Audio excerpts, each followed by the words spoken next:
বিশ্বনবী পাগলের মতো একবার হাউজে কাউসারে যাবেন, একবার সিরাতে যাবেন, একবার পুলসিরাতের দিকে, একবার হাউজে কাউসারের দিকে পাগলের মতো দৌড়াতে থাকবেন। তার কোনো গুনাহগার উম্মত যাতে জাহান্নামে ঢুকে না যায়, সেদিন কেউ সুপারিশ করতে পারবে না বিশ্বনবী ছাড়া।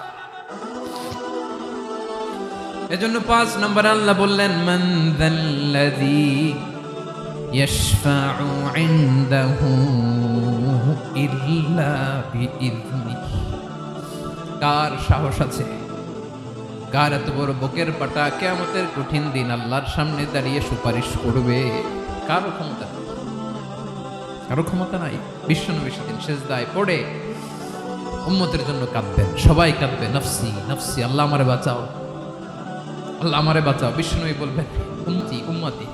বিশ্বনবী আমার জন্য কাঁদবেন, আপনার জন্য কাঁদবেন, আমাদের জন্য সেদিন কেঁদে কেঁদে জাহান্নামের দরজায় দাঁড়িয়ে আমাদেরকে টেনে টেনে জান্নাতে ঢুকাবেন।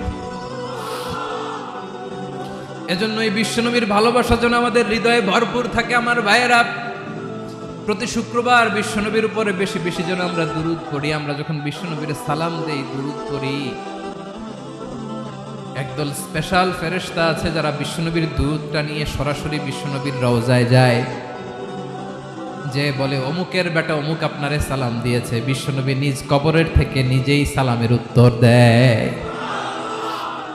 বিশ্বনবীর ভালোবাসা যেন আমাদের হৃদয়ে থাকে, বিশ্বনবীর সুন্নাহ দিয়ে যেন আমাদের জীবনটাকে সাজাই। পারা যাবে ইনশাআল্লাহ। বিশ্বনবীর ভালোবাসা ছাড়া কেউ জান্নাতে ঢুকতে পারবে? বিশ্বনবীর পক্ষে আমরা বলবো, বিশ্বনবীর পক্ষে আমরা লিখবো, বিশ্বনবীর জন্য আমরা আমাদের কলিজার রক্ত বিলিয়ে দিব, ঠিক কিনা বলেন?